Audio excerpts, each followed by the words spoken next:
protection. If somebody tries to mug you. What? What if your government tries to throw you in a can? What? You're gonna want a shotgun. What? An automatic rifle. And a lot of ammo.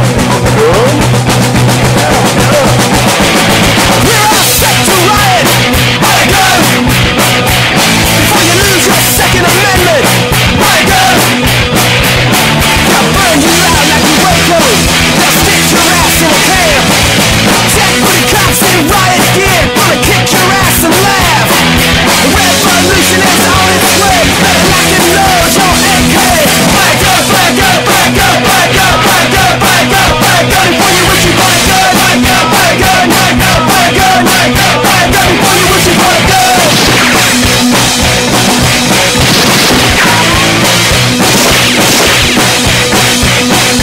We're all set to riot. Buy a gun before you lose your Second Amendment. Buy a gun. They gave your money to the banksters. They stole your pension funds. It's time that we took to the streets. It's time we had our turn. A revolution is on its way, and the founding fathers would say, buy a gun, buy a gun, buy a gun, buy a gun, buy a gun, buy a gun, buy a gun before you wish you bought a gun. Buy a gun, buy a gun, buy a gun, buy a gun, buy a gun, buy a gun before you wish you bought a gun.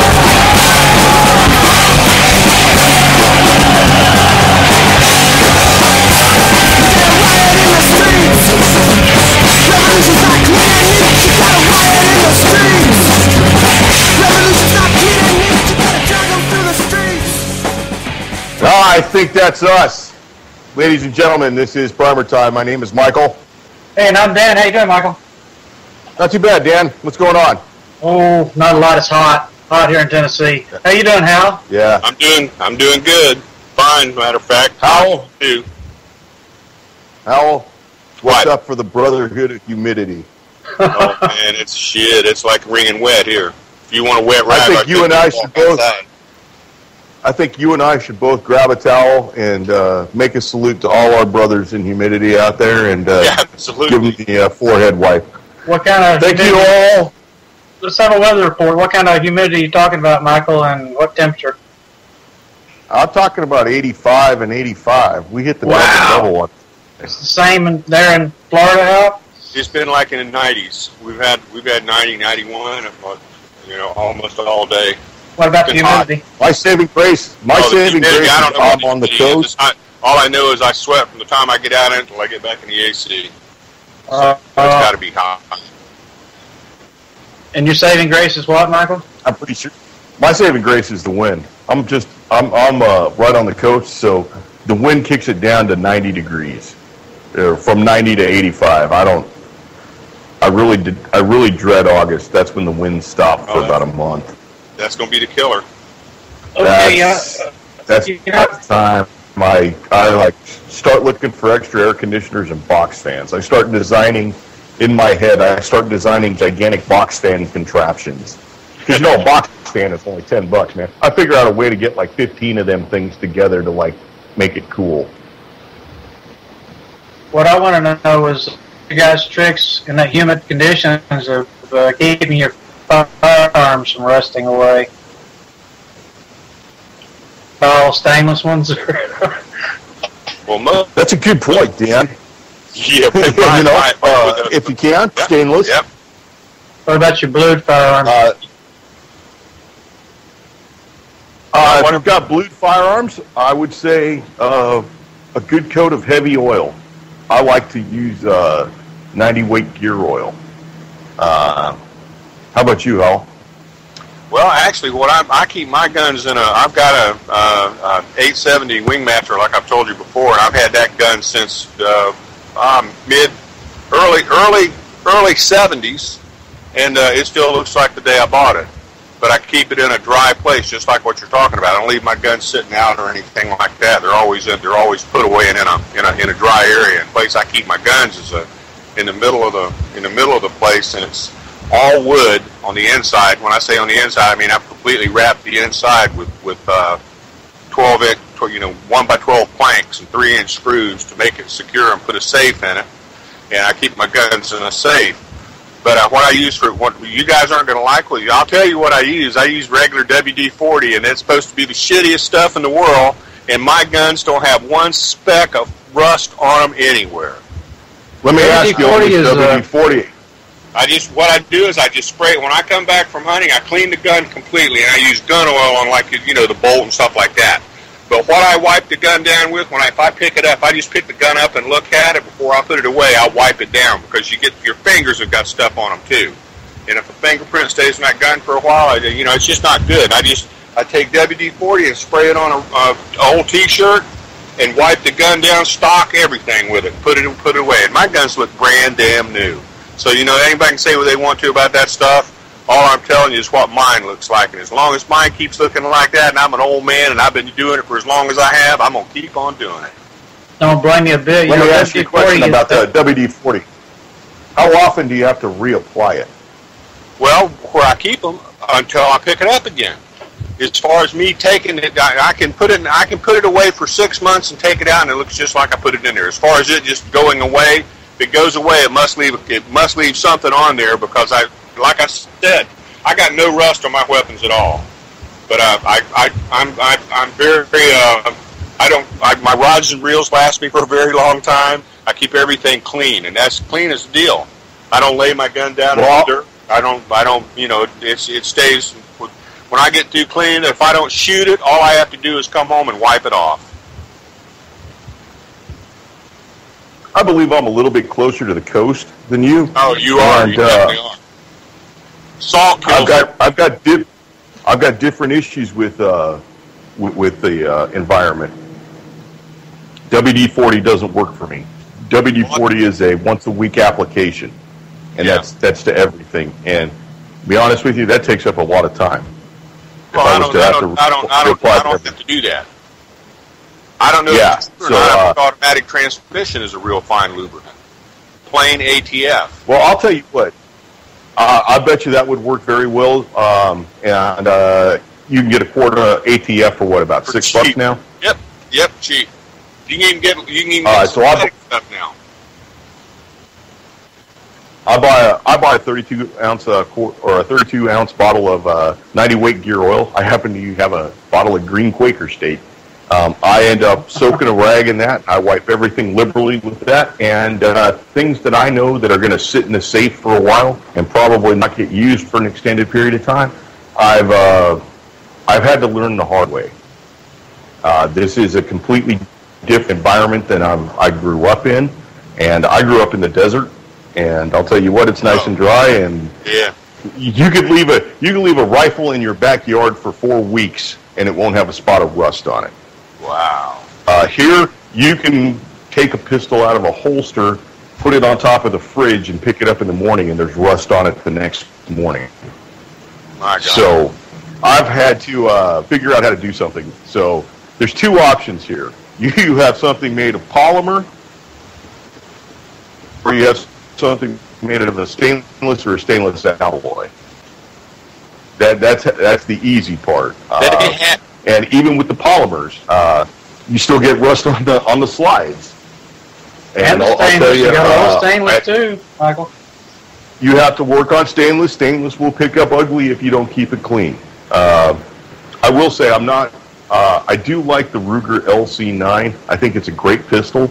And they have one of their early second generation ones. I'm not sure. I haven't done the date research on it yet. But I will say that the finish on the slide is lacking. Completely lacking. Just a dull black slide, correct? It's a dull black that wears fairly easy and was nowhere near as rust resistant as, say, a Glock. And when I say wears fairly easy, it wears from inside of a holster.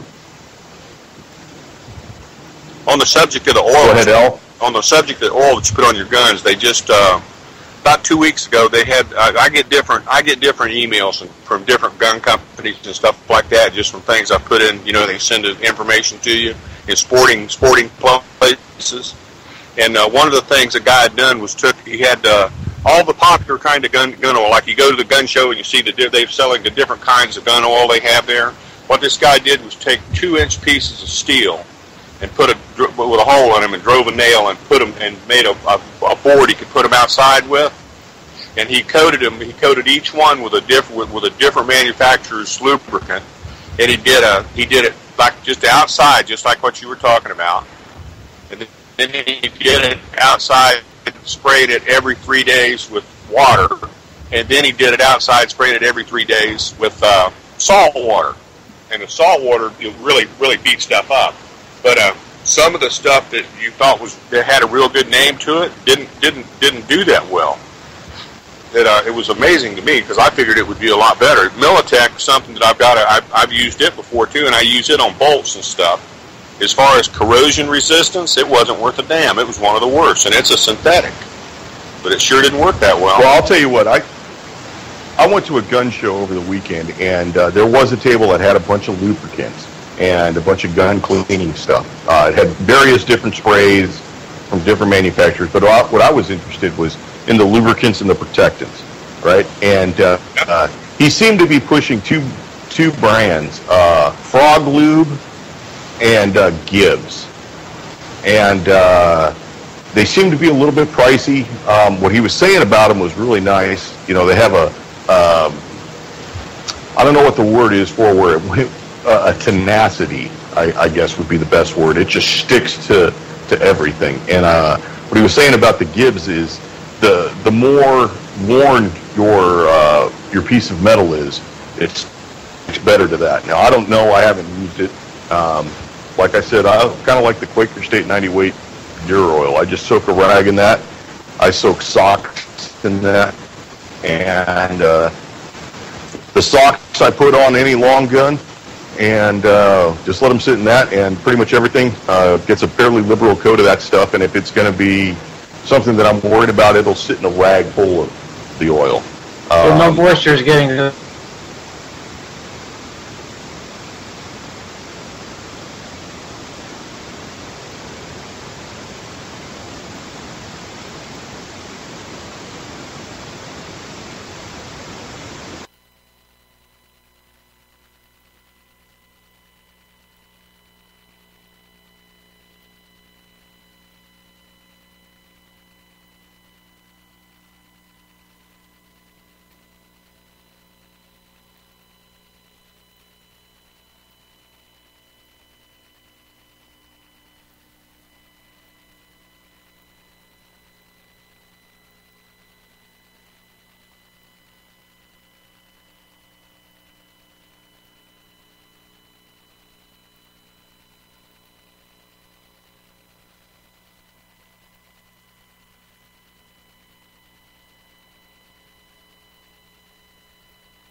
That thing slick as a drum after a little while. I'll be damned. It's pretty neat. Does a good job then. It is pretty neat. Wow. Looks Now, like we might have dropped Michael off. Did you see that? Seems like it. No, yeah. You had a story about... You try calling him back. I am. You had a story about gun crime drop since 1990 when Obama's out here spouting about how the gun crime is increasing dramatically or whatever. Did you read something in that article? Yeah, no, Michael's still off. I'm still trying to get him. Yeah, but, that's okay. The gun. It was all we hear all the time is how bad that how guns are out of control in the streets of America. Well, since 1990s, that does not hold true. One of the things they're not taking into consideration is how many people in the last 5 years or so, 6 years since Obama took office, how many people have actually bought firearms that didn't have firearms before? And the answer to that is through the roof. We all know that. He's been the best gun salesman that we've ever had. He sure has, yes. Yeah. I can attest that by working at a gun shop. That's absolutely. It says this is all since 1990. Gun crimes go down as gun sales rise, all since 1990s. Homicides with firearms are down 39%. Other crimes with firearms are down 69%. 56% of all the American public thinks that it's up because of what the mainstream media has reported. crime trails only weather and traffic on local TV broadcast. Unintentional firearm fatalities are down 58% for the public. Like I said before, how many times a year do we have, we have the biggest army on the planet that go into the woods armed to the teeth during hunting season with very few problems at all. And that's been going on since I was a kid. So that's not, the legitimate firearm owner is definitely not what the problem is. Okay, and so I put in there, the unintentional firearm fatalities down 58% for the public. I bet the cops can't say that, can they? Well, they can't. Fatalities, unintentional. Hell no, they can't. Fatalities, unintentional, down 81% from a high of 3.2 in 1929 and 1930. But that would be back, when people there was no gun laws. Anybody could carry a gun if they wanted to. But it's also a hard time to live. 43% of Americans say they have guns at home, and that is increasing all the time. So roughly half the people in the country have weapons at home.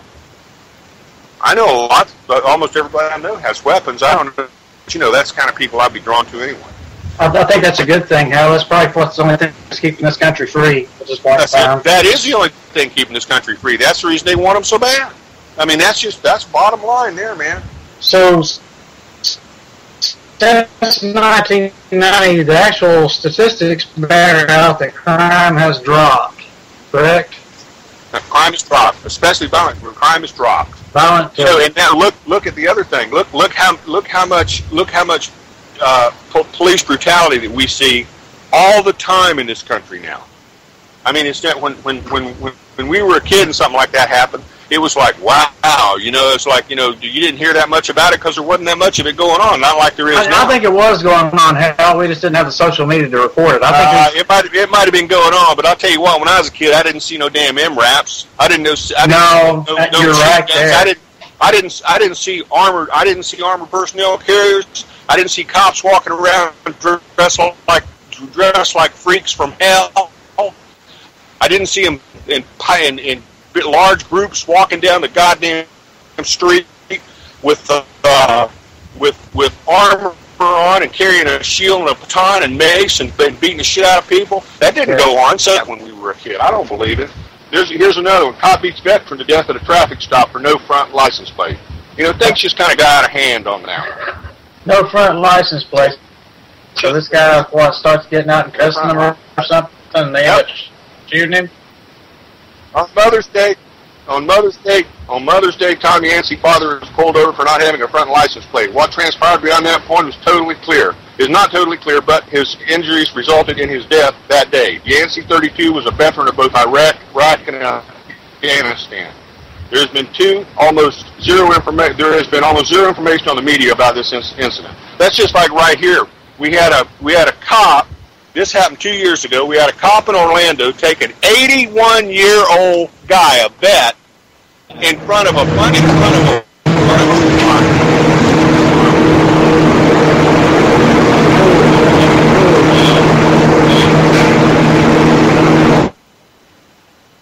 Okay, are we back? I think so. Okay. Anyway, this guy picked this was like a 230-pound cop. Picked this old man up and body slammed him onto the sidewalk, broke his back. And what was reported on the goddamn news here was two cops here in Tampa rescued a puppy. I kid you not.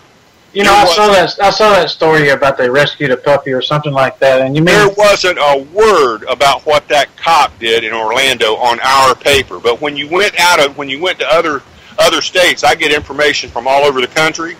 That's what everybody was talking about. So a lot of stuff goes on in this country that is never reported. And if you don't go to some place that looks up like what the crimes cop commits and stuff like that, you aren't going to see it. You aren't going to see it. But it's there, and it's growing. And everybody with a brain knows it.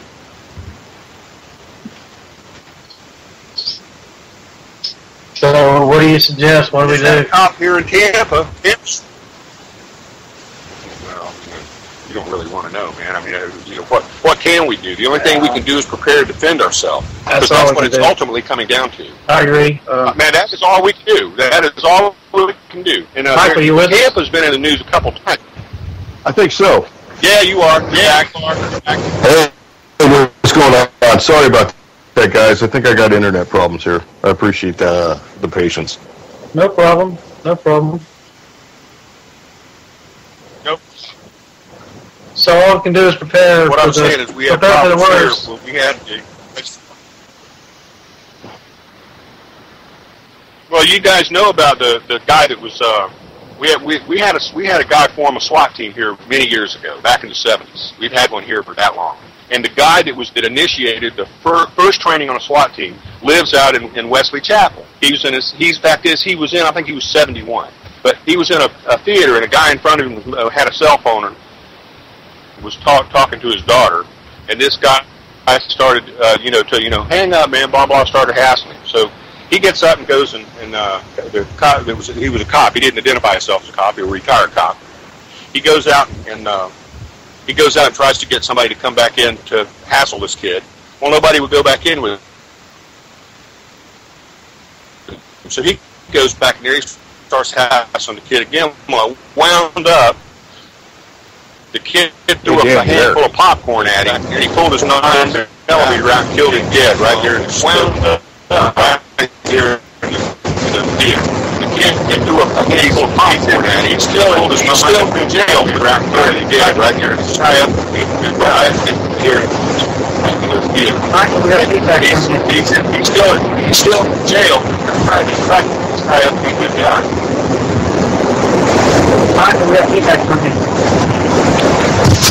I don't know, guys. Let me try and reconnect. Hey, you sound good. All messed up. I don't know if that's any better, guys. I'm sorry about clear. that. The technical difficulties I apologize. You're doing okay. Yeah, you're fine now. Yeah, you sound good. It was all messed up for a while. It's about 30 seconds. Go ahead if you remember where you're at, Hal. Okay, well that's what I was talking about. The guy that shot the guy over popcorn. He's in jail right now, but they've tried to paint this guy up as being just a model citizen. Now they've had several other people come forward and say, no, he isn't. He's hassled us in the same theater before over little mediocre stuff. So the guy he's pushy as hell. That was the bottom line. So now we haven't heard anything else about it. So here's another one from Hillsborough County. It says resolution of deputy involved in road rage case angers victim. This guy gets out, goes up, crams a pistol in this guy's face, and then lets him know that he's a cop, and made a big ass out of himself. And it was caught on video, and a lot of it was. Okay, so now this cop run into the back of another couple, and then gets out and goes up and pulls this macho bullshit on him, like, look what you've done now. I'm a cop. And he brandished a firearm. The woman thought he was going to kill them both, and so to make a long story short, they dropped charges against the guy. Imagine that. I was so shocked. I'm telling you, I didn't know how to act. And the people have, like, hey, what if this had been one of us? Do you think they'd have been as lenient or been as kind or allowed us to ever even look at a gun again? We'd have been labeled felons. They'd have took our rights from us, and that would have been that. And that's what we see going on all over the damn place. But, we're not supposed to say anything about it. We're supposed to say, they're not all like that. There are good ones, and there are. But you know what? I believe that there probably are. But they sure are quiet. And they sure are covering for the other ones. And I mean, how can all this stuff be happening that we see right in front of us every day if that's not what's happening? If those good ones were doing what their job really is, there wouldn't be all those bad ones running around doing all this bullshit. They're all just like if you're driving the getaway car, you're a criminal. And when you start walking all over the Constitution like they're doing, you're a criminal. And I don't make those rules up. Those rules were made up before I was ever born. But that is what we're seeing, and we're seeing it all over the place. Most of the good ones are the older ones just waiting on retiring, I believe. Or have already got out. That's exactly. Or already got out. That's right. They can tell the militarization of the police. They see it. I put a video in for people to watch. That video I was telling you about. I put that video in. I hope everybody looks at it, because you get to hear it right out of the horse's mouth. You're getting to hear a horse talk about what the horses are doing. Well, what are the horses doing? Yeah, tell us about it. I haven't seen the video. Give us a synopsis of it. You've seen it? Well, what it is, it's a retired retired chief that goes around and telling the militarization of the cops. Is it a good thing or is it a bad thing? Is it needed? Why do cops need MRAPs? Why do cops need the things that we see that they go out and they abuse people with all the time? There's a time and a place for everything. And there's no reason. 45 had 138 bullet, Howell. Yeah. And considering half these cops act like... Yeah, Barney had only... Well, Barney ain't there no more. 38 bullet. Yeah, Barney ain't there no more. And this I believe you're on it, yeah. Officer Friendly retired, and Officer Jack Boot is on duty. That's the bottom line. That's the bottom line. We can talk about the good ones all we want to, but just like what I say, if there was that many good ones, how could there possibly be that many bad ones? Well, I'll tell you what. I don't even want to talk about them, because, straight up honest, we already know what the hell's going on with them. I just want to talk about guns. Well, then talk about guns. Yep, we can do that. Unfortunately, some idiots are carrying guns that don't deserve to be right now. They use them and shoot our citizens all the time. That's right. But there's idiots carrying guns that should be carrying them all the time on both sides of the law. Absolutely. But most of our listeners are responsible, and that brings me to the 4 rules we've got to bring up. Might as well just bring them up now. 4 rules of gun safety. Those are, you treat each gun as if it's loaded, and you make sure you clear it, and check the chamber and make sure there's not a cartridge in the chamber or anything like that. And the second rule, of course, is you keep the muzzle pointed in the proper direction. Never aiming at anybody, and you're always safe at your muzzle. Third rule is you know what your target is and what's around it and what's behind it in case you miss. And Michael, are you back for the 4th rule? I believe the 4th rule, gentlemen, is keep the booger hook off the bang switch. Yep. Again, that's the only rule I really think that everybody, if they can only get one rule out of it, that's the one. There is no accidental discharge. It's a negligent discharge, and if you're negligent where that finger goes, it's your fault. The finger has to go on the trigger to make it fire.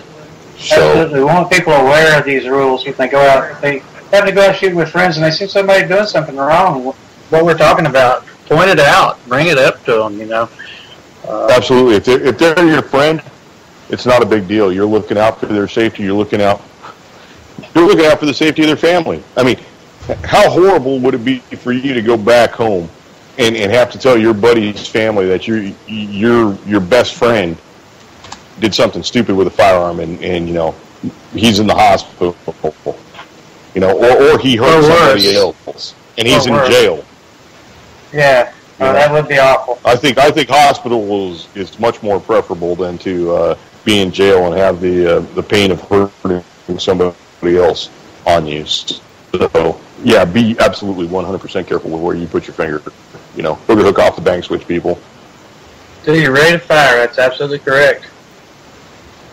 It's a big deal. What's this story about the mayors against guns, Michael? Mayor against guns. Hey, I'll tell you, Mark Glaze, he was a director of Mayors Against Guns. That's the Bloomberg-funded organization that claims to be grassroots, but somehow raised some $65 million to basically make TV ads and radio ads and ads on sides of buses and get a whole bunch of movie stars who happen to use firearms in their movies in quite irresponsible manner. I think you'd agree. Anybody see The Expendables? There's not a lot of safe gun handling in that movie. Anyhow, he was the.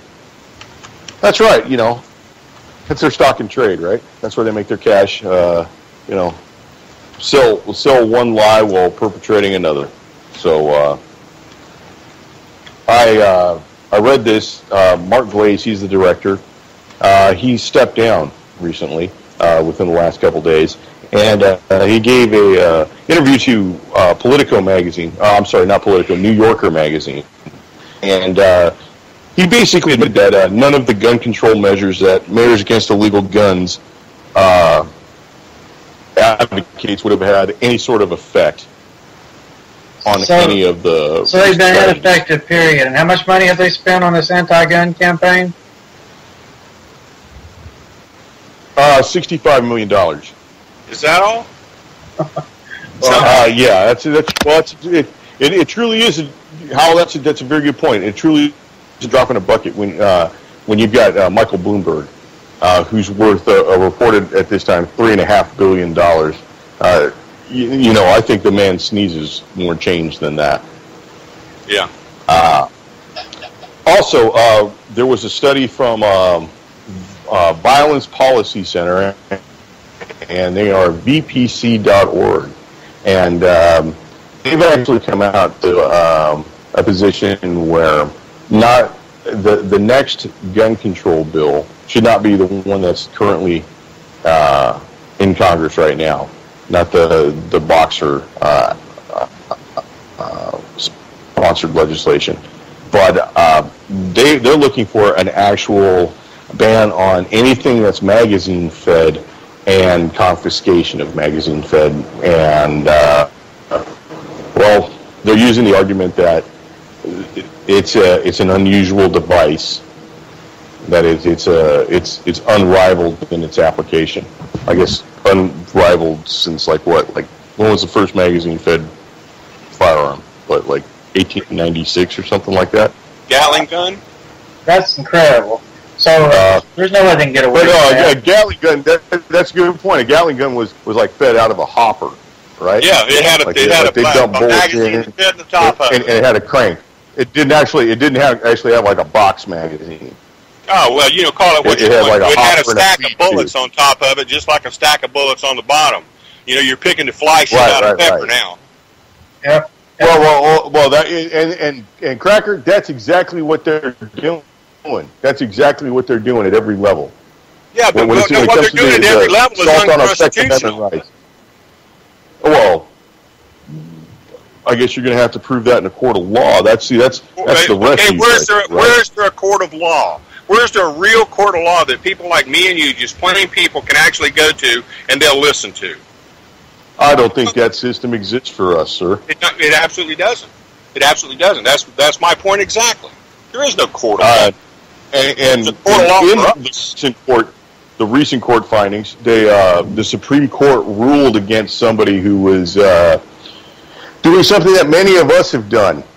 And when I say many of us in the born before 1980 crowd have done. Bought a firearm and gifted it to somebody.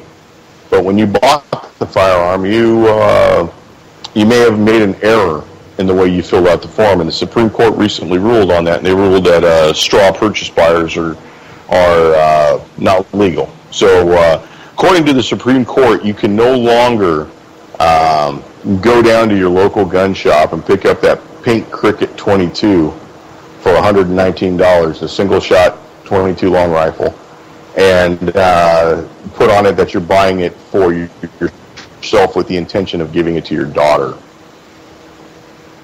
I suggest everybody. Buddy. They take a big rock and keep chipping it. Well, are you kidding me? You can't purchase a firearm for a family member?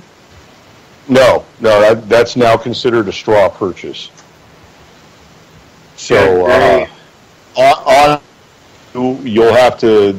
I guess they're going to amend Form 4473, And at some point, they're going to say, "Are you purchasing this for a family member who's unable to purchase," or some crap like that? And they'll probably ask for a name and date of birth and the whole 9 yards on the person you're supposedly purchasing it for. That's crazy. Right. So. Did you guys see where the cops were giving free trigger locks? Say again? Did you guys see where the cops were giving free trigger locks? All you had to do was call and ask them for a free trigger lock, and they give you a trigger lock for your weapon. Aren't you going to be the first one to call? Sir. Look, I need about 30 of those damn things. Can you just bring them out to me? No problem. Send me about 50 pistol locks and about 100 rifle locks, please. Yeah. If you'd done that, you'd have had those trigger locks delivered by like a National Guard squad. they were like, "We're here with your trigger locks." That's right. Yeah. No, I don't think I'm participating in that. I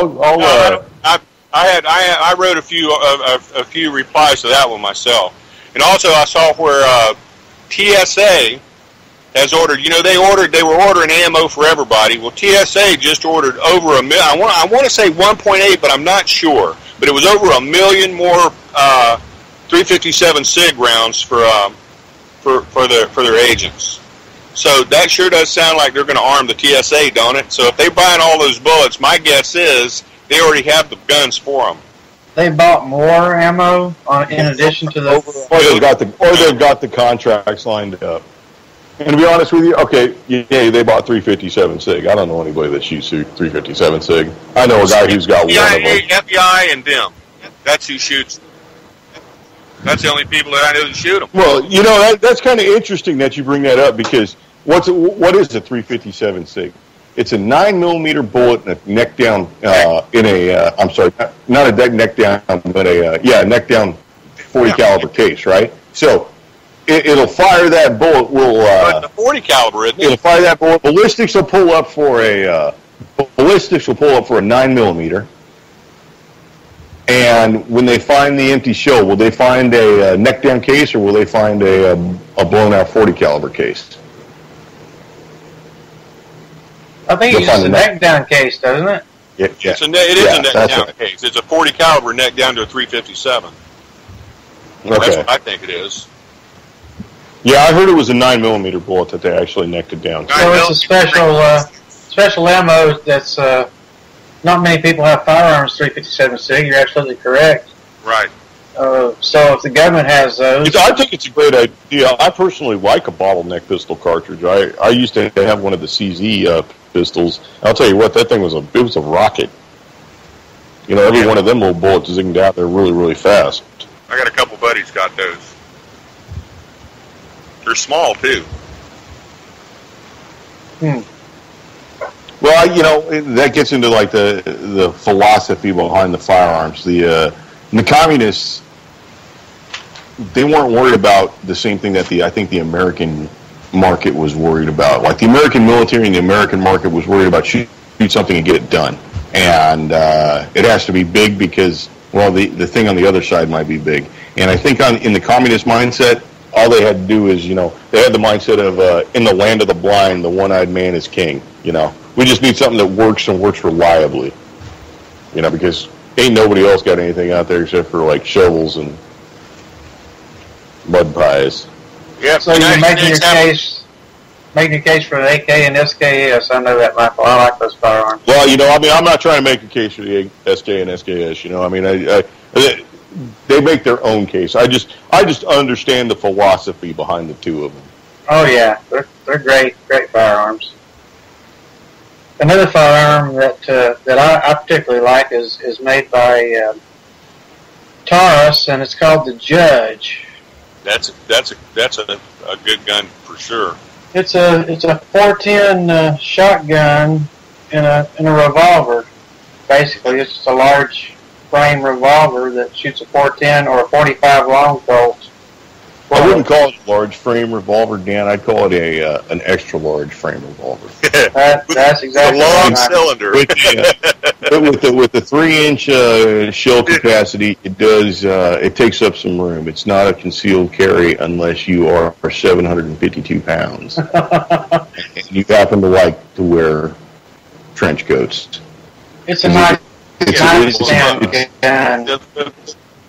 The gangsters used to carry Well, I'll tell you what. cases with Thompson submachines in them. Yeah. This is slightly smaller than a violin case. I mean, it fit in a smaller woodwind box, I'm sure. But it's a great nightstand gun, Michael. I mean, you just point in the general direction. You can definitely hit your target. It's got its definite use area, I'd say. I think to be honest with you, great. It's great if you're say somebody who's got some outdoor work to do. You're a landman and you have to ride a four-wheeler all over the place. You have to walk a good distance. Yeah, it's a great snake gun. It's not any use for any sort of hunting. Absolutely zero. No, it wasn't made for hunting at all. Target shooting, absolutely none. Absolutely zero use for target shooting. For fun plinking, yeah, it's got about a 50% rating, I'd say. And the other use is, like Cracker said, it's good for self-protection. Dan, you mentioned it's good for a nightstand gun. I personally think it's fine for in a vehicle. It's with the right load, it's an awesome carjacker weapon. That's exactly what it was made for. When it first come out, the first commercials they had for it, and when you go through the books and look, showed a woman sitting in the car, sitting with a window down, shooting an intruder with a 410 with a defense load in it, and it showed the bullets going out just before they hit him. That was their commercial. Have you had an opportunity to fire one of these? I've fired one before, yes. I'll tell you what, Dan, if you fired one, you kind of have an idea. It's kind of a handful. It is a handful. I would compare it to a 357 Magnum, actually, the kick to it. I would, in 410, I would not compare it to a 357 Magnum. I would compare it to something much larger. Really? And I would compare, absolutely. I think the recoil with a 410 shell in it, whether it's buckshot, whether it's a slug, whether it's birdshot, because I fired everything I possibly can through a judge now. And I find it to be the most usable with a 45 long Colt bullet in it. And I find it to be the least pleasant with the double-aught or triple-aught buck load. With 410 birdshot, with like number 7, number 8 birdshot in the judge, I don't find that to be pleasant at all. Like 5 shots and that's it, man. Well, I just shot it a couple of times, and yeah, it definitely kicked up on me. Didn't. It's a handful for sure. It had a definite sting in the hand. It would definitely deter a carjack.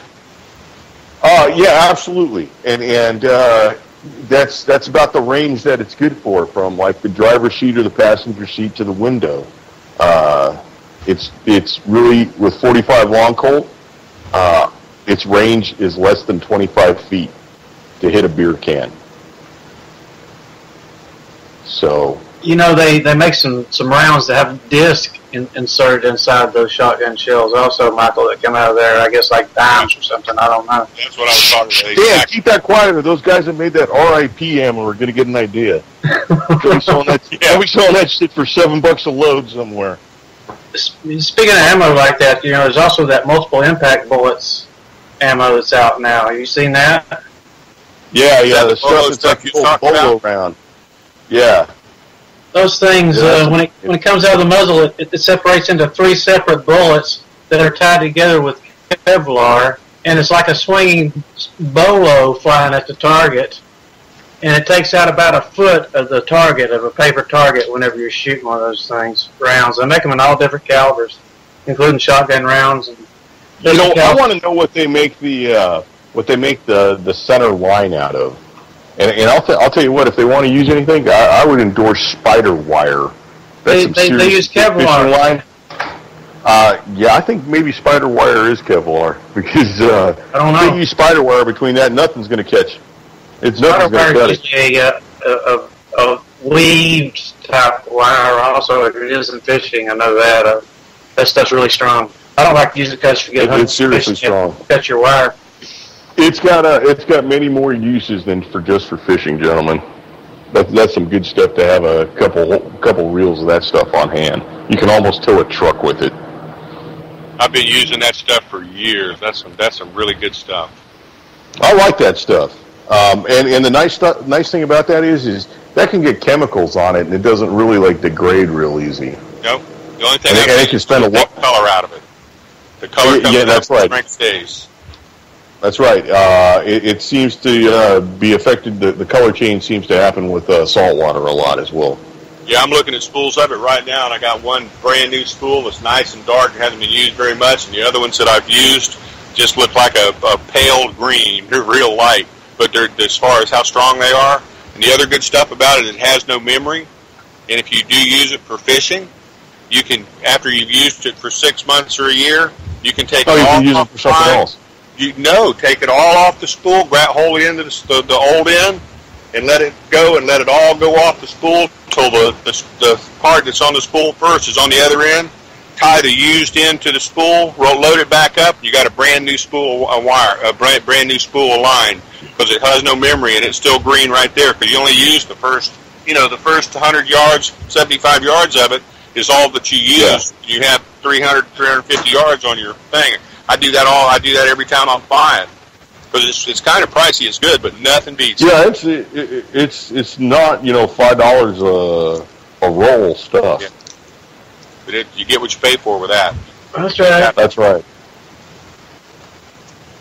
It costs just a little more to go first class, you know. Let me ask you a question, Gary. What do you see in the price of 22? 22. Because I got to tell you. I'll tell you right now that here the price of 22 rifle in the secondary market is 10 cents a round. 10 cents a round? 10 cents a round asking price in the secondary market. That's just what it is, and hey, people have been paying that. I'm not going to jump on anybody because there's been plenty of people paying that and more.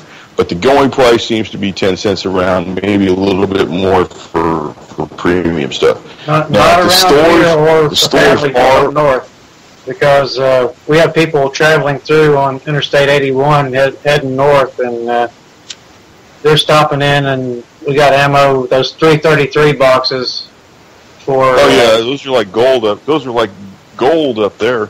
For $39 bucks. No offense to y'all Yankees, but that's what you get for having voted in half them crappy legislators that voted away your rights and subjugated you. But, hey, y'all take that up with your people. Just keep shopping and spending tax money in my state.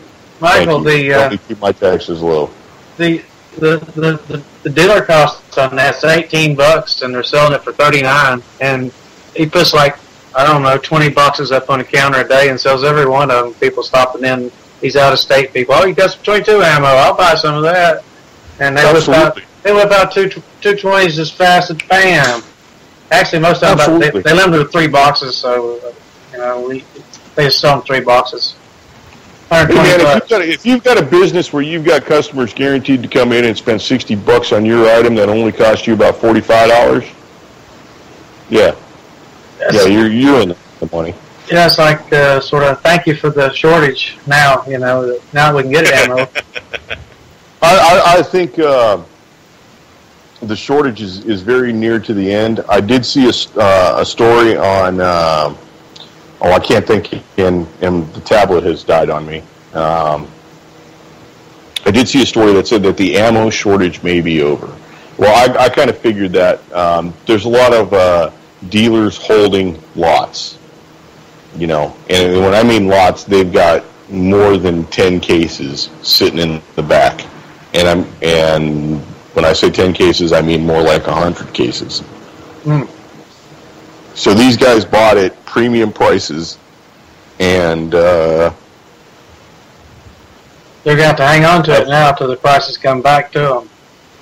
I believe the gun stores and a lot of these private guys who've been making fat bank over the last couple months on secondary ammo sales have now.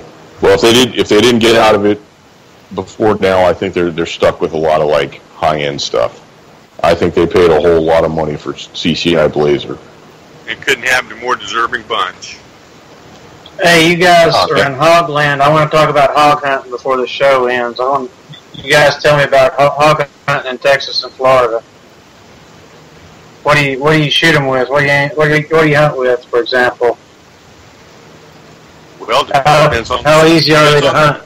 Oh, they're easy. They're out there. Depends on what time of the year it is and where you're hunting. If you're hunting on what kind of land? Do you have a lot of state land that they run on? Yeah, that's what we got here, and you can only hunt. Are you allowed to go on to state land and hunt? If it's a management area, you can go on it with if you got your permits and your license and stuff. But they have different hunting seasons. They got turkey seasons. All you can shoot is turkey. When regular general gun goes, you can shoot hogs. You can shoot deer. You can shoot just about anything general gun. Then after that, they have small game. When they have small game season, you can still hunt hogs, but you can't use a centerfire rifle.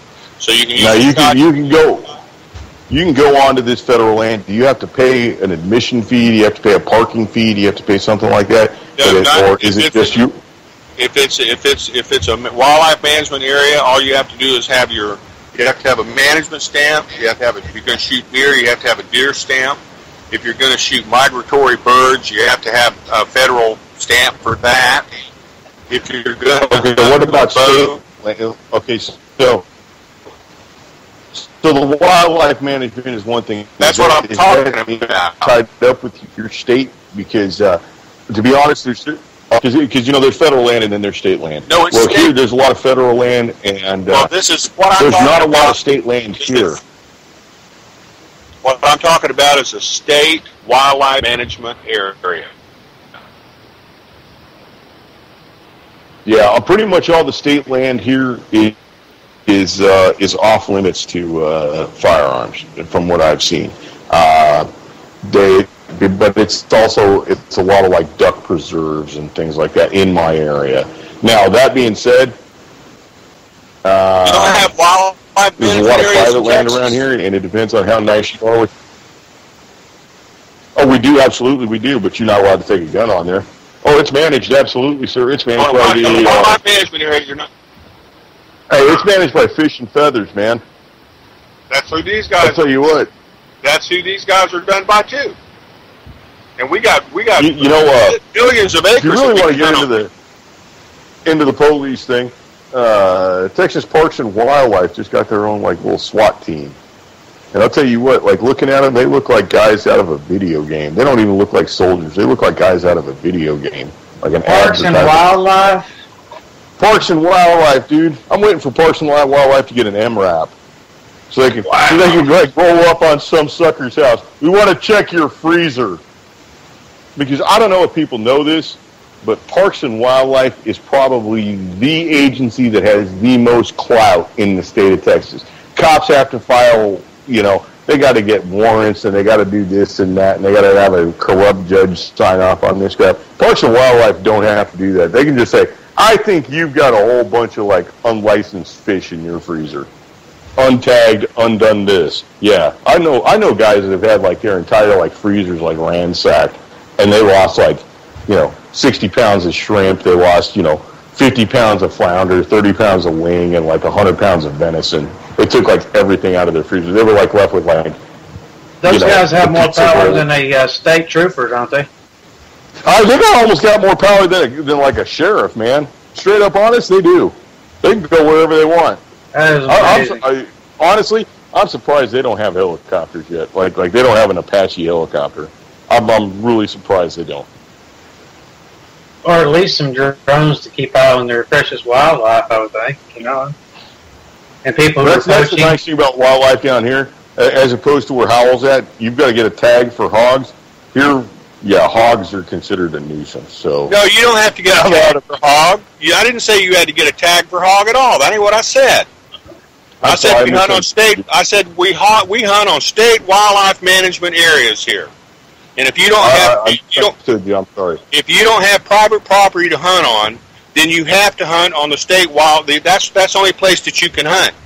And if you're licensed if you got your hunting license and you got your permits, when you go to that each individual one, when you go there, they give you a management permit for that area.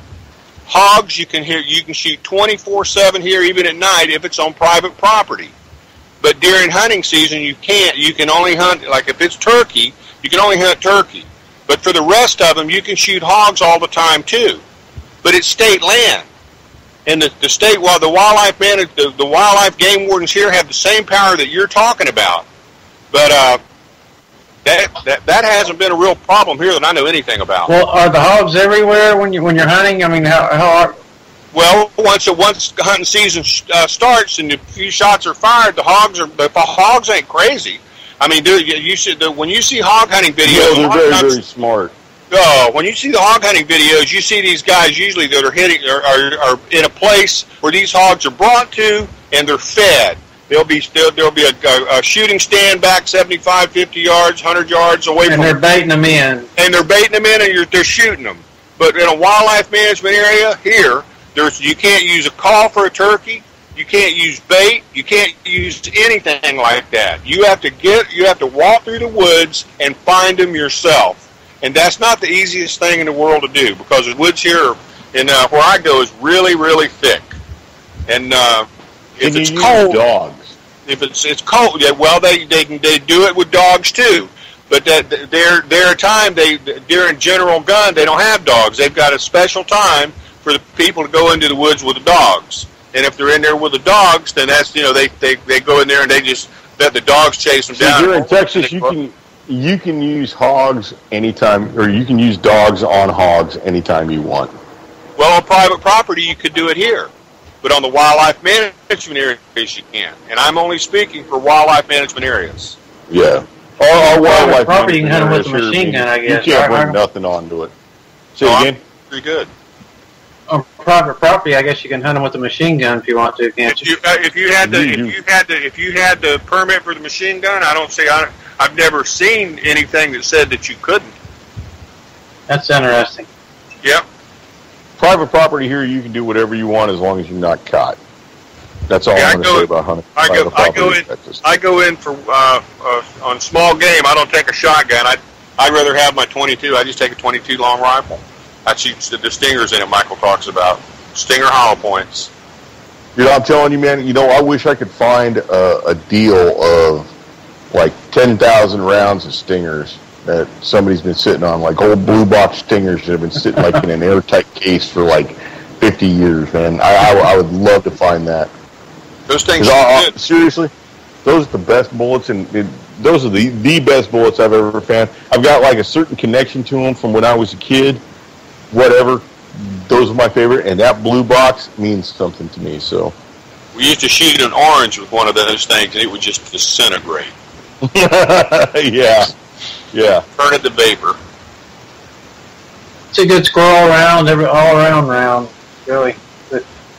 And the stinger is... Yeah, I got to give a couple of shout-outs before we head out of here tonight. I know we're getting close to the end. I want to give a shout-out to Jason. Hey, Jason, you take care on good luck tonight. I got to give a shout-out to my brother Nick. Stay strong, stay safe, and get your ass home. How's Nick doing? He's getting there. He's getting there. He's doing well. I'll tell you what. When Nick retires, it's the Army's loss, because that boy is squared away like no other motherfucker I know. He's getting a short time now, isn't he? He is. So get your ass home, boy, and give all your boys out there a shout out for me. And I want to give love to all my people in South Texas down here. Dan. Yeah, I think it's. I want to thank Jules, and you guys are waiting on the Pepper Chick. She has a whole new show tonight. What's that show called? New Game or something, I think, is in Michael. I believe it's still Pepper Chicks After Dark. I don't know if they've got a new game or not. I'm definitely gonna give it a listen tonight. Paul, got any last words? No, just everybody have a safe week, and nice talking with you guys. Yeah, enjoyed it, everybody. I apologize for the technical difficulties earlier, guys. It's been happening a bunch here lately, Michael. I don't know what's going on. I think it's best to the subject, man. Everybody find out. Spot. Spot up.